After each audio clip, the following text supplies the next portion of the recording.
Richard's asked me to contribute to the session on boards by talking about where a non-executive director can add most value.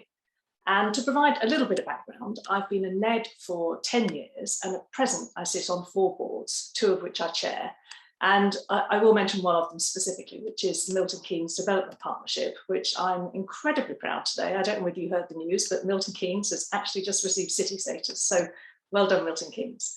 So I'm not sure who's in the audience today and your level of experience with NEDs. So I've tried to make this useful for those of you whose organisations already have boards with NEDs, maybe addressing one of those obvious questions you always wanted to ask, as well as those of you thinking about adding NEDs to your board, or even those thinking about becoming a NED themselves.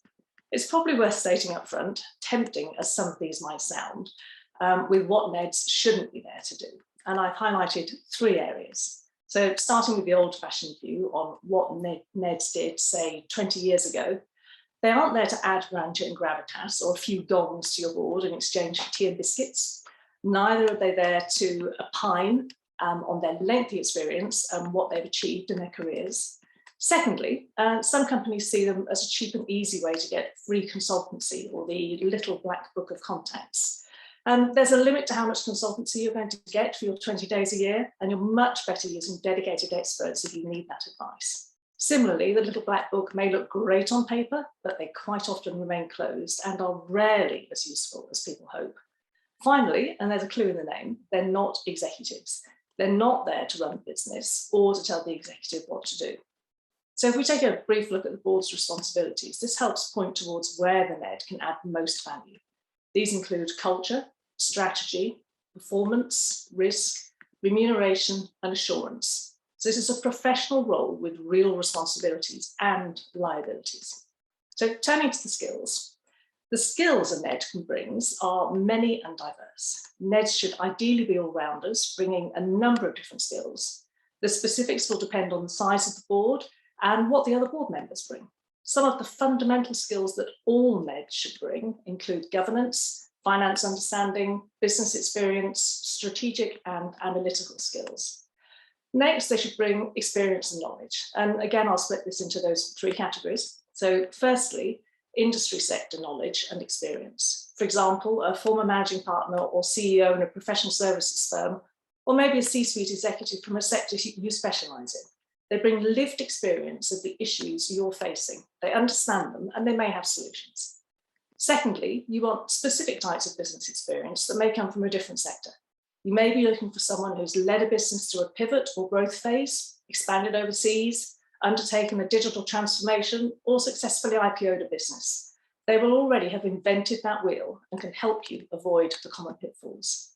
Thirdly, specific professional skills. For example, finance, remuneration, risk, digital, and these days things like ESG, DEI as well. You'll still need those consultants, but a NED with these skills will make sure the board is asking the right questions at the right time.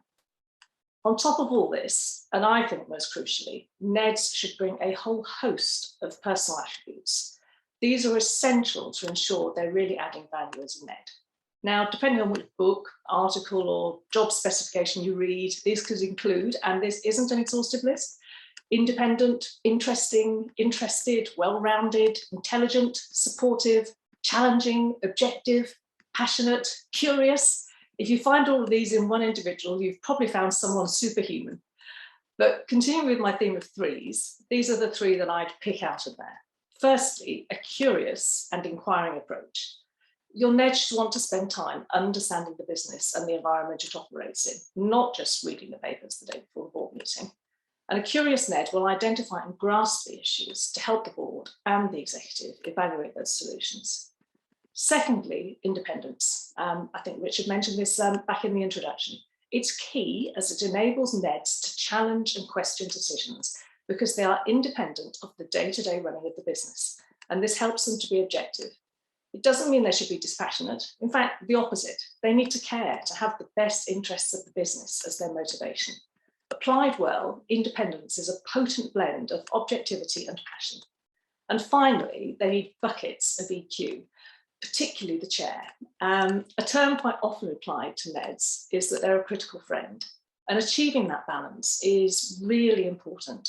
They need to be team players. The board and executive need to be able to work together and sometimes have really difficult conversations, similar to the conversations that Jeremy was referring to in underperformance, without it becoming a conflict situation. They need to be self-aware and they need to be able to exercise judgment of what to say and when. Get the right mix of NEDs with a real breadth of experience and skills, and they will help your business thrive whatever unknown unknowns the world chooses to throw at you.